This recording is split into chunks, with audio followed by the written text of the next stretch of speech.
அனைவருக்கும் அன்பான காலை வணக்கங்கள். Happy morning to everyone. On this nice occasion of 79th Independence Day, first I want to wish you very happy Independence Day to all.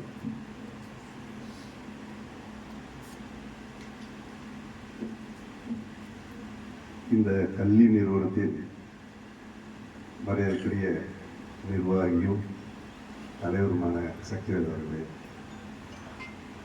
Correspondent கஸ்தூரி சக்திவேல் அவர்களே,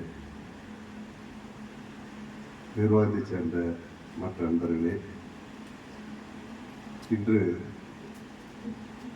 சிறப்பு விருந்தினராக வந்திருக்கின்ற மரியாதைக்குரிய தம்பி பொன் நலபதி அவர்களே, principles, staff members, students, parents, as well as workers of this great institution. உங்கள் அனைவருக்கும் மீண்டும் ஒருவருடைய காலை வணக்கத்தை தெரிவித்துக் கொண்டு, இந்த ஆண்டு நம்ம எப்பவுமே இந்த சுதந்திர தினத்துக்கு நான் வந்தவொன்னு போகணுன்ற மாதிரி ஒரு சூழ்நிலை இருக்கும். ஏன்னா அந்த வித்யாபதி ஸ்கூலுக்கு நான் உடனே அந்த டயத்துக்கு போகிறதுனால போகிற மாதிரி இருக்கு. இன்னைக்கு அப்படி இல்லை. சக்திவேல் சரி இது கிளம்பலான்னு சொல்கிற வரைக்குமே நான் இங்கே இருக்கிற மாதிரி தான் ஐடியா. ஏன்னா வந்தவொடனே எல்லாமே ஓடிடுது. நம்ம என்ன சொல்லணும்னு நினைக்கிறதே இல்லை. அதனால ஒரு சும்மா ஒரு 20 minutes அதுக்கு மேலே பேசின உங்களுக்கு ஒரு வச்சோம். முதல்ல இந்த சுதந்திரம், இந்த சுதந்திர தினத்தை பற்றி சுதந்திர தின வாழ்த்துக்கள். சுதந்திரம் அப்படின்னா சொன்னால், நாங்கள் சின்ன வயசுல சும்மா வருவோம், பள்ளிக்கூடத்துக்கு வரும், கொடியேற்று வரோம், மிட்டாய் கொடுப்போம், விளையாண்டு கிளம்பிடுவோம். அதை பற்றி அவ்வளோ ஒரு படிக்கிற காலத்தில் எங்களோட சின்ன வயசில் அவ்வளோ விவரமாக பார்க்குறது. அதுக்கப்புறம் வர தெரிஞ்சாச்சு. ஆனால் இந்த காலகட்டத்தில் பார்த்தீங்கன்னா ஸ்டூடெண்ட்ஸ் இந்த ஏஜ்லேயே இந்த ஸ்டேஜ்லேயே சுதந்திரம் என்ன, எப்படி கிடைச்சது, எதற்காக கிடைச்சது புரிஞ்சு இருக்காங்க. நம்ம நாடு சொல்லப்போனால் அந்த இங்கிலீஷ்காரன் பிரிட்டிஷ்காரனுக்கு அடிமையாக இருந்து இவ்வளோதான் அவ்வளோதான் சொல்லலை. இப்போல்லாம் நம்ம ரொம்ப சுதந்திரமாக இருக்கோம். அப்போ இல்லாத காலத்தில் நம்ம மக்கள் எல்லாம் நல்லா இருக்கணும், எதிர்கால சந்ததி நல்லா இருக்கணும், நம்மளோட வாழ்வாதாரம் உயரணும், இந்தியாவோட நிலைமை மேலே நிறைய சுதந்திரத்துக்கு பாடுபட்டவர்கள் அளவோடு இருந்து மகாத்மா காந்தி தலைமையில் ஏகப்பட்ட பேர், அளவுகள் தமிழ்நாட்டிலிருந்து நிறைய பேர். அந்த வகையை குறிக்கிற வகையிலே தேச தந்தைகள் இந்த தேசத்தை காட்டுறவர்களோட அருமையான வேடம் முன்னாடி அமைத்திருக்காங்க. பாரதியார்லேருந்து, மகாத்மா காந்தியிலிருந்து, சுந்தர் போஸ், ஏபிகே அப்துல் கலாம் வரைக்கும் எல்லா இதுவுமே மிக அழகாக வேடமிட்டு வந்திருக்கிற உங்களுக்கு மனமார்ந்த பாராட்டு, நன்றிகள். இந்த காலகட்டத்தில் நம்ம ரொம்ப சுதந்திரமாக தான் இருக்கோம். அந்த ரொம்ப சுதந்திரத்தை நம்ம எதுக்குமே நமக்கு ஒரு கட்டுப்பாடு இல்லை, எது நம்ம கேள்வி கேட்கலன்ற மாதிரி ஒரு சூழ்நிலை போகக்கூடாது. சுதந்திரம் எல்லா வழியிலும் இருக்குது. அது நம்ம வடிவமைக்கிற வகையிலே அந்த சுதந்திரத்தை பயன்படுத்திக்கிறோம். சுதந்திர தின சிறப்பு வருஷம் நம்ம பேசிட்டு இருக்கிறோம், பண்ணிட்டு இருக்கோம். எனக்கு ஒரு மிகப்பெரிய வாய்ப்பு என்னன்னா, இந்த கல்விக்கூடங்கள் ஆரம்பிச்சு 25 ஆண்டுகள் ஆகுது. 25 ஆண்டுகளும் சீஃப் கெஸ்டா நானே இருக்கேன். அது எனக்கு ஒரு பெரிய பெருமைன்னு சொல்லலாம். இருந்தாலும் மனசுக்குள்ள ஒரு வருத்தம் இருக்கும். அதை பார்த்த முகத்தையே பார்த்துட்டு இருக்காங்க வாத்தியர்களுக்கு எல்லாமே. இங்கே இருக்கிற ஒர்க்கர்ஸுக்காகட்டும், மேனேஜ்மெண்ட்டுக்காகட்டும் ஒரு போர் அடிச்சு முகமே அதுக்கு சீஃப் கெஸ்டா சரி மணிக்கு தான் வருவார், நல்ல தம்பி தான் வருவார் அப்படின்ற மாதிரி ஒரு இது இருக்கும். இருந்தாலும் தொடர்ந்து எந்த கல்வி நிறுவனத்துக்கும் எந்த ஒரு இதுக்குமே இந்த மாதிரி ஒரு பாக்கியம் யாருக்கும் கிடைச்சிருக்காரு. அந்த ஒரு அரிய வாய்ப்பு அந்த நிர்வாகம் எனக்கு அளிச்சிட்டு இருக்கிறதுக்கு என்றென்றுமே நன்றியுடன் மட்டுமில்லை, அது என் மனசில் எந்த காலத்துக்குமே அந்த உயர்ந்த ஒரு இந்த கல்விக்கூடம் எந்த அளவுக்கு வளரணுன்ற எண்ணத்தோட வாழ்த்தோடு தான் இருக்கும். அதுக்கு மிகப்பெரிய நன்றி சொல்லி. அதுக்கு மேலே இந்த கல்விக்கூடம் மிக சிறப்பாக இருக்கணும் அப்படின்றது எங்களோட ஐயா பார்த்தாம செய்ய இருப்பாங்க. எப்போ நீண்ட கால ஆரம்ப காலத்துலேருந்து இவருடைய தந்தையார் நடேசன் அண்ணா இருப்பாங்க, பன்னீர்செல்வம் ஐயா இருப்பாங்க. எல்லாருமே இந்த கல்விக்கூடத்தை வந்துட்டு எந்த அளவுக்கு வளர்த்துன்னு பாடுபட்டாங்க. அவங்களை வந்துட்டு நம்மிடையே இன்னைக்கு இல்லாதனால அவங்களை அன்போடு நினைவு கூறுவதை பெருமை அடைகின்றோம். இந்த நிர்வாகத்தை பற்றி நான் கொஞ்சம் பேசணும். ஒரு ஸ்டெப் ஒரு நிர்வாகம் அடுத்து ஒவ்வொரு சொல்லலாம். அதாவது வந்துட்டு அந்த உழைப்பு, ஒரு எண்ணங்கள். இந்த பாவை சேர்மன் கூட நான் பாவை கல்விக்கூடம் உங்களுக்கு தெரியும். அவர் படிக்கிற காலத்திலே வந்துட்டு ஒரு கல்வி நிறுவனம் இப்படி கொண்டு வரணுன்றது ஒரு கனவா வச்சுக்கிட்டு அதுக்கே அதோ எண்ணங்கள் அதே செயல்பாடு வந்து அதை உழைச்சந்த அளவுக்கு பெருசாக கொண்டு வந்திருக்காரு. அவர் பேசும்போது ஒருவரும் சொல்லுவார். அதே மாதிரி மாப்பிள்ள சக்திவேல் அவர்களும் இந்த கல்வி கூடத்தை சும்மா ஒரு வியாபார நோக்கம் இல்லை, ஒரு கட்டாயத்தில் தான் ஆரம்பிச்சாருன்னே சொல்லணும். எப்பவுமே வந்துட்டு ஒன்னால இது முடியாதியா, நீ செய்ய முடியாது அப்படின்ற மாதிரி ஒரு பேசினா என்னால் முடியும், இதை சாதிச்சு காமிக்க முடியும் அப்படின்ற ஒரு எண்ணம் வந்துடும். அந்த ஒரு எண்ணம் அவர் மனசுல வச்சதுனால அதுக்கு நாங்களாம் தூண்டுகோலாக தான் இருந்தோம். பையன் பார்த்தோம்னாட்ட நாங்களாம் வந்துட்டு ஒரு தூண்டுகோலாக தான் இருந்த முடிஞ்சுங்க. அந்த எண்ணம் அவருக்கு ஒரு நல்ல நிறுவனத்தை, கல்வி நிறுவனத்தை கொண்டு வர இல்லாமல் நல்ல மாணவர்களை உருவாக்கணும், நல்ல எதிர்கால சந்ததி கொண்டாடணும். இந்த மக்கள் படிக்கிறவங்க எல்லாம் வந்து ஒழுக்கம் உள்ளவர்களாக சமுதாயத்தில் ஒரு நீண்ட ஒரு நல்ல ஒரு நிலைமைக்கு வரணும். ஆன்மீகம் அவனுக்கு வந்து வாழ்க்கைன்னா வந்துட்டு சும்மா படிச்சுட்டு போய் ஏதோ இருக்கணும் அப்படின்னு சுத்தமாக இருக்கக்கூடாது. அது மாதிரி உணர்ந்து அவன் வாழ்க்கையில நல்லா வரணுன்ற ஒரு நல்ல எண்ணம், நல்ல செய்கை, நல்ல வாழ்த்து, அதுக்காக முயற்சி அதெல்லாம் பண்ணி இந்த அளவுக்கு கொண்டு வந்திருக்காங்க. அவரும் அவர் குடும்பத்தை சார்ந்தவங்க எல்லாமே. ஆக இந்த நிறுவனம் வந்துட்டு இன்னும் அடுத்த ஸ்டெப் வந்துட்டு பிரின்சிபல் பேசணும்னு சொல்லியிருக்காங்க. ப்ளஸ் இது சிபிஎஸ்சி போர்ஷன் வர மாதிரி நிச்சயமா கொண்டு வரலாம்.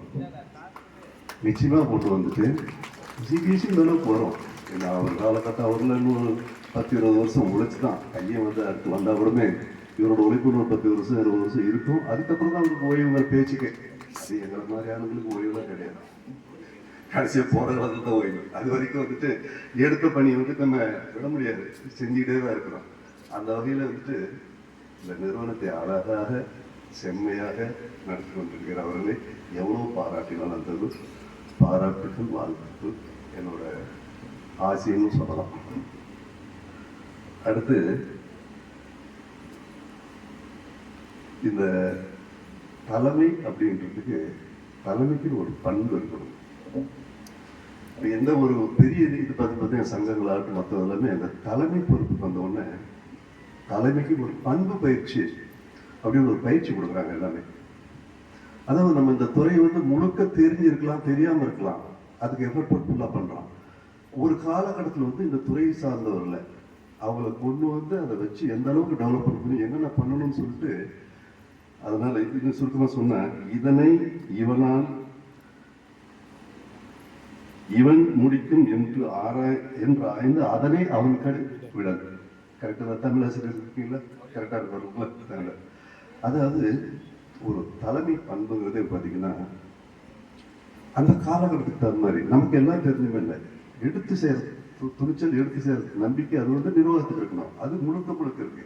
அதுக்கு தகுந்த ஆளுகளை, தகுந்த நபர்களை வந்து செலக்ட் பண்ணி அதை அவங்க கையில் ஒப்படைச்சு அவங்க அதை உணர்த்தி அவங்ககிட்ட அவங்க தானா வேலை செய்ய வைக்கிறது பாருங்க. அதுக்கு தான் தலைமை பண்புன்றது. அந்த தலைமை பண்பு முழுக்க வந்துட்டு சக்திவேல் அவர்கிட்டையும் துணியார் மக்கள்கிட்டையும் இருக்கு. அது வந்துட்டு ஐயமே இல்லை. நான் பார்க்குறேன் ஒரு சிலர் வந்துட்டு அந்த தலைமைக்கு போன உடனே அது என்னன்னு புரிஞ்சிக்க மாட்டாங்க. அவங்களுக்கு கீழே இருக்கிறவங்கள மதிக்கவும் மாட்டாங்க. அந்த இதை உணராம நல்ல பெரிய நிறுவனங்கள், நல்ல பெரிய குடும்பங்கள், நல்ல பெரிய அரசு அலுவலகங்கள் எல்லாமே அந்த சரியான தலைமை உட்காராதனால இல்லை அமராதனால அது வீணா போறதை நம்ம பார்த்துட்டு இருக்கோம். நிறையவே நம்ம தலைமை அவர்களுக்கெல்லாம் அரசு அலுவலகங்களில் வந்து ரொம்ப அவருக்கெல்லாம் அனுபவம் நாங்களும் பார்த்துருக்குறோம். அந்த ஹெட்டாக வரவங்க வந்துட்டு எதையும் புரிஞ்சிக்காம நான் சொல்றது கேள்வியா, நான் பண்றது பற்றியான்ற மாதிரி ஒரு அதமெண்டா இருக்கான்னு வச்சுக்கேன். அதில் நிர்வாகம் நல்ல வேலை தெரிஞ்சவங்க செய்ய மாட்டாங்க. ஏன்னா நமக்கு மதிக்க மாட்டேங்கிறா, நம்ம சொல்ல பேசிக்க மாட்டாங்க. அப்போ அந்த செய்கிற வேலையும் கெடுக்கிறது. அந்த தலைமை பண்பு சரியில்லை அப்படின்னா அவங்களோட எண்ணங்கள், அவங்க செய்க, அவங்களோட நடவடிக்கை சரியில்லைன்னா நல்லா தெரிஞ்சவங்க நல்லா போகிறது கெடுக்கிற மாதிரி தான். அந்த நிறுவனத்தில் எல்லாத்தையும் பிடிச்சி பண்ணுறாங்க. குடும்பத்தில் தான், குடும்பமும் அப்படிதான்.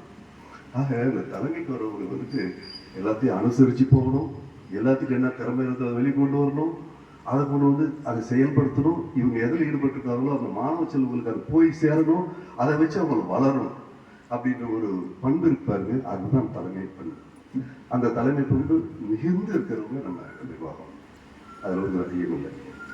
ஆக நிர்வாகம், நல்ல நிர்வாகம், நல்ல செயல்பாடு, நல்ல இது, நல்ல வளர்ச்சி நிச்சயமா போயிட்டே இருக்கும். அதில் வந்து சந்தேகமே இல்லை. இதெல்லாம் ஆண்டவர் கிருபை இருக்குது, எல்லா சக்திகளோட கிருபை இருக்கு, தெய்வ வழிபாடு எல்லாமே இருக்கிறதுனால இது நல்ல மேல மேல மேல ஒரு சந்தேகமே இல்லை. அடுத்து ஆசிரியர் பெருமக்கள், உண்மையிலே சொல்ல போனா இந்த காலகட்டத்தில் ஆசிரியர்லாம் பாவம் பண்ணுவாங்க, பாவம் தான். ஏன் சொல்றேன் அப்படின்னாங்க, இதுக்கு முன்னாடி நாங்க படிக்கிற காலத்துல மற்ற இருந்த ஆசிரியர்லாம் உட்கார முடியாது, நிற்க முடியாது, பேச முடியாது, எந்த அளவுக்கு அடி வாங்கியிருக்குன்னு தெரியாது. உடம்பு பூரா அடி மண்டையெல்லாம் வச்சிருப்பாங்க சரியா இல்லைன்னா. ஆக இந்த ஆசிரியர்கள் வந்துட்டு நல்ல மாணவர்கள் உருவாக்கணும், திட்டக்கூடாது, மாணவர்கள் அடிக்கக்கூடாது, எதுவும் பண்ணக்கூடாது. பழைய ஆசிரியர்கள் பார்த்தீங்கன்னா இந்த மாதிரி போர்ஷன்ஸ், லெசன்ஸ் பார்த்தீங்கன்னா நிறைய இந்த மாதிரி மாறுபடும். ஒரே புக்கு அவன் படிச்சுட்டோம் 10 வருஷமா அதே தான் நடத்திட்டு இருப்பாங்க, பெருசா இம்ப்ரூவ்மெண்ட் இருக்காரு. சப்ஜெக்ட்ஸ் எல்லாம் அதே தான் போவாங்க. உங்களுக்கு சயின்ஸ்னா அதே தான் இருக்கும், ஹிஸ்ட்ரினா அதே தான் இருக்கும், ஜியாகிரபி அதே தான் இருக்கும், ஒரு பெருசா சேஞ்சஸ் இருக்காது. இப்போ இந்த கல்வி உணவகத்தில் வந்து மாடர்ன் கல்வி பெருசு வந்துடுவோன்னே நிறைய டிவிஷன்ஸ், அளவுங்கள டிவிஷன்ஸ், அதில் நிறைய புது புது கண்டுபிடிப்பு, புது அது இந்த டெக்னாலஜி வந்து ரொம்ப இம்ப்ரூவ் ஆன உடனே கொண்டு வந்துட்டே இருக்காங்க. அதையெல்லாம் வந்து ஆசிரியர்கள் முதல் படிச்சே ஆகணும், தெரிஞ்சுக்கிட்டே ஆகணும். ஏன்னா உங்களோட பசங்க புத்தாலிகளாக இருக்காங்க. ஏன்னா அந்த மீடியா மொபைல்லாம் பண்ற வேலை அவன் எங்கேயோ போயிட்டு இருக்கான். அவனுக்கு சந்தேகத்தை நிற்கிறவனுக்கு இல்லை அவனுக்கு புரிய வைக்கிற அளவுக்கு பண்றதுக்கு ஆசிரியர்கள்லாம் தொடர்ந்து படித்தாலும் லேட்டஸ்ட் டெக்னாலஜி இதெல்லாம் தெரிஞ்சுட்டு இருக்கணும். அது இப்போ கடைசியாக பார்த்தீங்கன்னா ஏஐன்னு ஒன்று வந்திருக்கு, ஆர்டிஃபிஷியல் இன்டெலிஜென்ஸ். அது வந்து பார்த்தீங்கன்னா அது இன்னும் சமுதாயத்தை எங்கே கொண்டு விடுவது தெரியல, கொண்டு விட போகுதுன்னு தெரியல. ஒரு பக்கம் வந்து சயின்ஸ் வளர்ச்சி இதெல்லாம் பிரமாதமா இருக்கு. நம்ம இன்னைக்கு வந்து உலகத்தை எந்த இடத்துல வேணாலும் எந்த நிமிஷம் வேணாலும் ரீச் பண்ணலாம், எங்க இருந்தாலும் பேசலாம், எல்லாரும் அவ்வளவு பெரிய டெக்னாலஜி, அவ்வளவு இது எல்லாமே. ஆனா அது மறுபக்கம் பார்த்தீங்கன்னா ஒரு ஒரு ஜனங்களாகட்டும், மக்களாகட்டும், பசங்களாகட்டும் கெடுக்கிற வகையில் ஒரு சில இருக்கு, இல்லைன்னு சொல்ல முடியாது. எல்லாமே நான் இன்னைக்கு பார்த்தீங்கன்னா மொபைலில் ஒரு சிலர் பிறந்தநாள் வாழ்த்து சொல்றது, ஒரு வணக்கம் சொல்றது எல்லாமே மொபைலில் ஒரு மெசேஜ் போடுறான், அதுலேயே ஒரு படத்தை எடுத்து போட்டு விட்றான். சாப்பாடு படத்துலேருந்து எல்லாமே நல்லா சாப்பாடு நல்லா வந்துட்டு அப்படியே மொபைல் வீட்டில் உட்காந்துட்டு எல்லாத்தையும் வாழ்த்து எல்லாம் பண்ணிடுறாங்க இந்த காலகட்டத்தில். ஆனால் முதல்ல அப்படி இல்லை, எல்லாம் நேரில் போய் வளர்க்குறது, வர்றவங்களுக்கு உபசரிக்கிறதுலாம் ரொம்ப தான் இருக்கும். அதெல்லாம் கொஞ்சம் குறைஞ்சிக்கிட்டு வருது. ஆக ஆசிரியர் பெருமக்களாக நீங்கள் you update your self. You know the latest technology, what are all the instruments are, what are the facilities created by the so many institutions. நிறைய வந்துட்டு இருக்கு, அதெல்லாம் வந்துட்டு எடுத்துக்கங்க, படிங்க, அப்டேட் பண்ணிக்கங்க. அதான் காம்படிஷன் கொண்டு வர முடியும், பசங்க எதிர்பார்க்கறத தான் கொண்டு வர முடியும். அதை கல்வி மட்டும் இல்லை, வாழ்க்கை கல்வி. அவன் இந்த காலத்தில் என்ன வரணுன்றது தெரிஞ்சுக்கிட்டு ஆசிரியர் முதல் அதுக்கு தகுந்த மாதிரி நடந்து இந்த காலத்தில் ஒரு வேண்டுகோளை வச்சுக்கிட்டு அது சிறப்பான நிறுவனத்தில் செய்கிறாங்க, நான் பார்த்துட்டு தான் இருக்கோம். அதனால வந்து இது சொல்ல வேண்டிய கடமை ஆசிரியர்களுக்கு. அதே மாதிரி அடுத்து மாணவர்கள் பார்த்தீங்கன்னா இந்த காலகட்டத்தில் பார்த்தீங்கன்னா படிப்பு ஓகே, படிக்கிறதெல்லாம் பண்றாங்க, எல்லாம் செய்யறாங்க. ஆனா வந்து மற்றது பார்க்கும்போது அந்த செல்லம் அப்படின்ற ஒரு செல்ல பெற்றோர் கொடுக்கறதுனால மற்றது எதையும் தெரிஞ்சுக்க மாட்டேங்கிறாங்க. வந்தா போதும், படிச்சா போதும், நம்ம எது கேட்டாலும் அப்படியே உடனே வந்துடணும். பெற்றோர்கள் என்ன நிலைமையில் இருக்கிறாங்க, அவங்களால அதை செய்ய முடியுமா முடியாதா, அவங்க எந்த அளவுக்கு உழைக்கிறாங்க, எந்த அளவுக்கு கஷ்டப்படுறாங்க, சம்பாதிக்கிறதுக்கு எவ்வளோ கஷ்டப்படுறாங்கன்றதெல்லாம் உணராம வந்துட்டு குழந்தைங்க இது வேணும் அது வேணும்னு அடம் பிடிக்கிறது எல்லா இடத்துலையும் பெருசாக பார்க்குறோம். அதே மாதிரி நாங்கள் படிக்கிற காலத்தில் சின்ன வயசுலலாம் பார்த்தீங்கன்னா வேலை பார்க்குறது தான் அதிகமாக இருக்கும், படிப்பு கம்மியாக தான் டைம் கொடுப்பாங்க. இப்போ வந்துட்டு படிக்கிறது தான் முழுக்க, வீட்டுக்கு போனாலும் படிக்கிறது, இங்கே வந்தாலும் படிக்கிறது, பேரண்ட்ஸும் சேர்த்து படிக்கிறது தான் வேலையாக இருக்குது. படிப்பு தேவை, எல்லாம் தெரிஞ்சுக்கிறது தேவை. அதே சமயத்தில் ப்ராக்டிக்கல் நாலேஜ், ப்ராக்டிக்கல் நாலேஜ் சும்மா அதை பார்த்தா நம்ம கற்றுக்க முடியாது, பார்த்தா தெரிஞ்சுக்க முடியாது. இப்போ வீட்டு வேலையில் வந்துட்டு இதை இப்படி செய்யணும் அப்படி செய்யணும் அப்படி கற்பனை பண்ணிட்டு இருந்தால் முடியாது. அதை செஞ்சு பார்க்கும்போது அதோட கஷ்டம் தெரியும். அதே மாதிரி விவசாய வேலையெல்லாம் ஆகட்டும், இதெல்லாம் அதை செஞ்சு பார்க்கும்போது தெரியும். இப்போ ஒரு பெரிய கஷ்டம் என்னன்னா, பள்ளிக்கூடத்துலேருந்து விவசாயம் எப்படி பண்ணுறாங்கன்னு போய் காமிக்கிறாங்க, இண்டஸ்ட்ரீஸ் காமிச்சாலும் பரவாயில்ல, விவசாயத்தை எப்படி பண்ணுறாங்க, வீட்டு வேலை எப்படி செய்யறது, சமையல் எப்படி பண்ணுறது, அடுப்பு தைக்கிறது எப்படி, மற்றதெல்லாம் எப்படி பண்ணுறதுன்றத பசங்களை கூட்டி போய் காமிக்கிறாங்க. பெற்றோர்கள் பெரிய தப்பு, எல்லா குழந்தைங்களுக்கும் எல்லாத்தையும் கற்றுக் கொடுத்து வரணும். அவன் ஃபேஸ் பண்ணணும், எல்லாத்தையுமே வந்து ஃபேஸ் பண்ணணும். சமுதாயத்தில் வந்துட்டு இது இருக்கு, இதெல்லாம் நம்ம பார்க்கணும், நல்லது கெட்டது நெளிவு சொல்லுது, சொந்தங்கள் பந்தங்கள் என்ன வேலை, எப்படி பண்றோம், எப்படி உழைக்கிறாங்க, எப்படி வரணும், எப்படி இருக்கணும் சமுதாயத்தில், எப்படி மரியாதை கொடுக்கணும், எப்படி பண்றது, அத்தனையுமே வந்துட்டு கற்றுக் கொடுக்கறது ஆசிரியர்கள். இந்த மாதிரி பள்ளி நிறுவனம் மட்டும் பத்தாது, பெற்றோர்களும் செய்யணும். அதை பெற்றோர்கள் செலவு பண்ணுங்க, இந்த செல்லம் கொடுங்க, கேட்கறத வாங்கி கொடுங்க, எல்லாமே பண்ணுங்க. சமயத்தில் கூடவே வந்து இதையும் பார்த்து சொல்லுங்க.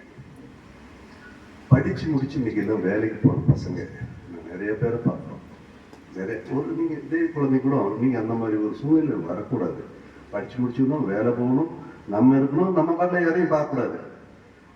இப்போ நிறைய பேர் காலேஜ் ஸ்டூடெண்ட்ஸ் மற்ற வேலைக்கு போகிறவங்களும் பார்த்தீங்கன்னா, யாரால நம்ம மேலே வந்தோம், எதனால நம்ம முன்னேறணும், எப்படி நம்ம வந்தோம் அப்படி தெரியாமையே உணராமையே அதை கண்டுக்காமையே நிறைய விட்டுட்டு அவங்க பாட்டு தனி இண்டிபெண்டாக வாழ ஆரம்பிக்கிறாங்க. அந்த ஒரு சூழ்நிலை வரக்கூடாது. நீங்கள் வந்துட்டு எல்லாருமே பேரண்ட்ஸ், நீங்கள் பேரண்ட்ஸ் கூட அட்வைஸ் பண்ணலாம், இதெல்லாம் கொஞ்சம் கண்டிப்பாக வந்து குழந்தைங்களுக்கு கற்றுக் கொடுக்கணும் அப்படின்றது ஒரு இது கேட்டுட்டு, மாணவ செல்வங்க நீங்கள் படிப்புலேயும் கவனம் செலுத்துங்க, தெரிஞ்ச வேலை செய்யுங்க, வீட்டில் ஒத்தாசையாக இருங்க, அப்பா அம்மாவை மதிங்க. கண்டிப்பாக அப்பா அம்மா மதிக்கணும், ஆசிரியர்களை மதிங்க. ஏன்னா நாளைக்கு நீங்கள் பெரியவர்களாகி ஏதோ ஒரு துறையில் வர போகிறீங்க, அன்னைக்கு நீங்கள் வந்துட்டு யாரையும் மதிக்காம உங்களை மதிக்காம போனாங்கன்னா உங்களுக்கு எவ்வளோ கஷ்டம் இருக்கும். நான் ஒரு சில குழந்தைங்களை பார்க்குறோம், பெரிய கற்பனையோடு அந்த பேரண்ட்ஸ் எல்லாம் வளர்த்துறாங்க, ஒரு நிலைக்கு கொண்டு வராங்க. அந்த பேரண்ட்ஸ் வந்து நல்ல பேரோட நல்ல இதோட கொண்டு வந்த உடனே அவங்க சமுதாயத்தில் விட்ட உடனே என்ன கேட்கறதுக்கு யாரும் இல்லை, என்னையா கேட்கணும், அதான் பெற்று விட்டுட்டீங்க, வளர்த்து விட்டீங்க, படிக்க வச்சுட்டீங்க, நான் இந்த அளவுக்கு வந்துட்டேன், உங்கள் பேச்சு ஏன் கேட்கணும்னு சொல்லிட்டு ரொம்ப நல்ல பேராக வச்சுருக்கிற பேரண்ட்ஸ் பேரை கெடுக்கிற அளவுக்கு கூட நடந்துக்கிறாங்க. அந்த மாதிரி நிறைய நிறைய குழந்தைங்களை பார்க்குறோம். அந்த மாதிரி ஒரு சூழ்நிலை நீங்கள் நாளைக்கு அதை ஃபேஸ் பண்ண போகிறீங்க. அதனால் நல்ல எண்ணங்கள், நல்ல செய்கை, நல்ல இது மரியாதை கொடுக்கறது, அது வந்து மாணவ செல்வன்ட்டுக்கு அவசியம் இருக்கணும். படிப்போடு அதுக்கு சேர்த்து கொடுங்க. அது வந்து கல்விக்கூடத்தில் நிறைய கொடுக்குறாங்க, அதுக்கு ஃபாலோ பண்ணுங்க கண்டிப்பாக. அதே மாதிரி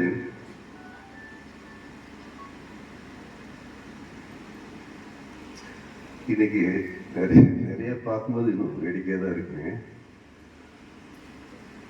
நம்ம என்னமோ இந்த உலகத்தில் பிறந்து இந்த ஜென்மத்தில் எத்த ஜென்மானாலும் போகாத மாதிரிங்க, எல்லாமே நமக்கு சொந்த மாதிரிங்க. எல்லாமே எதை எடுத்தாலும் அவங்க சுயநலமாக பார்க்கறது. நம்ம இந்த ஒரு ஜென்மம் தான் பிறந்திருக்கிறோம், இந்த ஒரு ஜென்மம் தான் வாழ்கிறோம். அடுத்த பிறவி இருக்குது, 7 பிறவி இருக்கு, 8 பிறவி இருக்கிறாங்களா, அதெல்லாம் உண்மையான நமக்கு தெரியாது. நமக்கு தெரிஞ்சது இந்த ஒரு ஜென்மம், ஒரு பிறவி பிறந்திருக்கிறோம். இந்த பிறவி வந்துட்டு சிறப்பாக வாழணும். எப்படி சிறப்பாக வாழணும் அப்படிங்கிறது இருக்கிறத வச்சு திருப்தி படிக்கிறதுக்கு, அடுத்ததுக்கு ஆசைப்படாது. நமக்கு என்ன சொல்றோமோ அது மேல ஆசை, அடுத்தவங்க வரட்டும் அப்படின்ற ஒரு அந்த விட்டு கொடுக்கறது. நமக்கு இந்த இருக்கிற நிலைமையில வாழணும்னு நினைக்கிறது, அந்த ஒரு நிலையை ஏற்படுத்திக்கிட்டீங்கன்னா ரொம்ப சிறப்பாக பின்னாடி வாழலாம். அந்த சிரமத்தில் வந்துட்டு நல்லா படிக்க, நல்லா வரணும், இந்த ஒரு ஜென்மம் தான் வாழ போகிறோம் நமக்கு தெரிஞ்சு சிறப்பாக வாழணும். நான் சக்திவேல் அவரோட பார்க்கும்போது ஆரம்ப காலத்தில் பார்த்தீங்கன்னா இந்த பள்ளிக்கூடம் அங்கேருந்து வருவார், இந்த பள்ளிக்கூடத்துலேயே பார்த்துக்குவார், பள்ளிக்கூடம் இருப்பார், எல்லாரும் அதை விட்டுட்டு வெளியே கிடையாது. சரி நம்மளால முடியும், நம்மளால இருக்கணும், அந்த ஒரு இது ஒரு டென்ஷன் ஆகிட்டு நான் அப்படி வேலையில் இருந்தோம் தான். ஆனால் இப்போ பார்த்தீங்கன்னா அவர் ஒரு டென்ஷன் அதுலேயே இருப்பார். எல்லாரும் அவர்கிட்ட ஒரு பெரிய நான் ஏற்கனவே சொல்லியிருக்கிறேன், நீங்கள் யார் எந்த நிமிஷம் எப்போ கேட்டாலும் அடுத்த செகண்ட் நம்ம ஃபோன் அட்டன் பண்ணலன்றது யாருமே சொல்ல முடியாது. அந்த ஒரு நல்ல பழக்கம் இம்மிடியேட்டாக ரிப்ளை பண்ணுறது ஒரு சொல்யூஷன். அதாவது நீங்கள் வந்து இழுத்துட்டு போறீங்கன்னு வச்சுங்க, அது ஒரு முடிவு எடுக்க முடியாது, என்ன பண்ணுறது, அதுக்கு டைம் கொடுக்காம அதாவது you are having rights to waste your time, but you are having no rights to waste others time. அது இல்லைங்களா? அது மாதிரி அடுத்தவங்க டயத்தை வேஸ்ட் பண்ணவே மாட்டாங்க. அடுத்த நிமிஷம் எப்படி அது ஒரு சக்சீடுக்கு தான் ஒரு காரணங்க. அந்த மாதிரி பண்றது தான் ஒரு காரணம். ஆனா இப்போ வந்துட்டு ரொம்ப எனக்கே பொறாமையா இருக்குது. அப்படியே ஹேண்ட் ஓவர் பண்ணாரு. ஒரு நல்ல பிரின்சிபல், நல்ல டீச்சர்ஸ், நல்ல மனைவி, கரஸ்பாண்டன்ட் எல்லாம் கிடைச்சாங்க, ஃப்ரெண்ட்ஸு. அப்படியே எல்லாத்துக்கும் ஹேண்ட் ஓவர் பண்ணிட்டு ஃப்ரீயா கொஞ்சம் ஃப்ரீயா இருக்கும் கொஞ்சம். ஏன்னா அப்படி இருந்தால் தான் அவங்க லைஃப் எக்ஸ்டெண்ட் ஆகும். அந்த மாதிரி இருக்கிறது நல்லது தான். ஆக இந்த மாதிரி வெளியே வந்து அதை ஒரு ஈஸியாக எடுத்துக்கிட்டு அட்மினிஸ்ட்ரேஷன் பார்த்துட்டு இந்த மாதிரி வர்றது பிறகு அது ஒரு தலைமைக்கு பண்ணுறது. அதனால ஒரு பக்கம் எனக்கு பொறாமை இருந்தாலுமே அப்படி வந்திருக்காரு, கஷ்டப்பட்டதுக்கு இருக்காருன்றது ஒரு வாழ்க்கை தான் நான் செஞ்சுருக்கேன். எங்களுக்கு அந்த மாதிரி ஒரு நிலைமை வரணும். இது ஏதோ ஒரு வண்டி இருக்குது, அப்பப்போ எங்கே போனாலும் கூட்டிகிட்டு போயிடுறா இருக்கலாம், வாங்க நம்ம போகலாம் அப்படின்ட்டு. அதனால நாங்களும் கொஞ்சம் ஒதுக்கிட்டு போயிடுறோம். ஒரு ரிலாக்ஸேஷன் எப்பவுமே. நீங்கள் பசங்களை வந்துட்டு 24 மணி நேரம் படிடா விளையாட விடாது. கொஞ்சம் ஈவினிங் விளையாட விட்டுருங்க, வீட்டில் கூட கொஞ்சம் விளையாட விட்டுருணும். அவன் என்ன பார்க்கணுமோ அதை செய்ய வச்சிடணும். அதுக்கப்புறம் திருப்பி வரணும். அந்த மைண்ட் ரிலாக்ஸேஷன், உடம்பு எல்லாமே அதை இருக்கணுங்க. அந்த மாதிரி அந்த ஒரு நல்ல செய்தி அவருக்கு நாங்கள் பார்க்கும்போது ரொம்ப சந்தோஷமா தான் இருக்குங்க. ஆக இந்த கல்வி நிறுவனமானது வந்துட்டு எந்த அளவுக்கு வந்து மாணவ செல்வங்களுக்கு, பெற்றோருக்கு உறுதியாக இருக்காது. நீங்கள் நல்லா பயன்படுத்திக்கணும், ஆசிரியர்களும் நல்லா பயன்படுத்திக்கணும், நீங்களும் சிறப்பாக வரணும். நீங்கள் வந்துட்டு இப்படித்தான் டைட்டாகவே இருக்கணுன்ற அவசியமே இல்லை. எல்லாத்தையும் புரிஞ்சுக்கிட்டு நடந்ததுன்னா நல்லா இருக்கும். நீங்கள் கடைசியாக போட்டு ஒன்றே சொன்னதுன்னா, நன்றும் தீரும் பிறதர வர. ஒரு வாழ்க்கையில சின்ன வயசுலேருந்து பெரிய வருஷம் வரைக்குமே நல்லது கெட்டது உங்க வாழ்க்கையில் நடக்கிறது. உங்களுக்கு நல்ல பேர் வருது, கெட்ட பேருது எல்லாமே நீங்க என்ன சமுதாயத்துக்கு மேல வரைக்கும் போறீங்க, எல்லாமே நீங்க கொண்டு வர்றது அத்தனையுமே வந்து பார்த்தீங்கன்னா பிறருக்குன்னு வர்றதில்லை, உங்ககிட்ட இருந்து வர்றதுதான். ஆக உங்களை என்ன கேட்கறதுனா, நீங்க தான் படிக்கணும், நீங்க தான் சாப்பிடணும். வேற ஒருத்தர் சாப்பிட்டா உங்களால் சரியா இருக்க முடியுமா? வேற ஒருத்தர் வச்சு உங்களுக்கு பிரயோஜனம் இல்லை. அதே மாதிரி நீங்க தான் ஒரு நல்ல வாழ்க்கை அமைச்சுக்கணும். நீங்க ஒரு நல்ல நிலைமைக்கு வரணும், நல்ல பேர் எடுக்கணும், சமுதாயத்தில் மேலே வரணும். இந்த சமுதாயம் போயிட்டு இருக்கிற போக்கு கொஞ்சம் சரியில்லாமல் இருக்கு. நீங்க எல்லாம் ஒரு நல்ல வழியில் வரவங்க தானாக சமுதாயம் நல்ல சமுதாயம் மாறும். அந்த ஒரு பெரிய நிலையை நீங்க எல்லாம் வர வேண்டும் என்று எல்லாம் வல்ல இறைவனையும் என் சார்பாக அனைவர் சார்பாகவும் அன்போடு வாழ்த்து விடைபெறுகிறேன். நன்றி.